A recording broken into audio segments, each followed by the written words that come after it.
السلام علیکم ورحمۃ اللہ وبرکاتہ۔ آج کا پیغام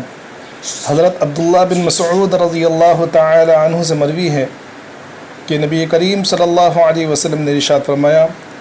کہ مومن طعنہ دینے اور لعنت بھیجنے والا نہیں ہوتا ہے، اور نہ ہی وہ فحش گوئی اور بد کلامی کرتا ہے۔ فائدہ: مذکورہ بالا روایت میں نبی کریم صلی اللہ علیہ وسلم اپنی امت کو 4 بری عادتوں سے بچنے کی تلقین فرما رہے ہیں، اور اس بات کو واضح کر رہے ہیں کہ اگر تم پکے سچے مومن کامل بننا چاہتے ہو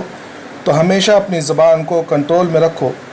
کیونکہ کوئی بھی شخص عبادات یعنی نماز، روزہ، حج، زکوٰۃ وغیرہ کی پابندی کرنے کے باوجود اس وقت تک ایمان کامل سے متصف ہونے میں کامیاب نہیں ہو سکے گا جب تک کہ وہ اپنی زبان کو قابو میں نہیں رکھے گا۔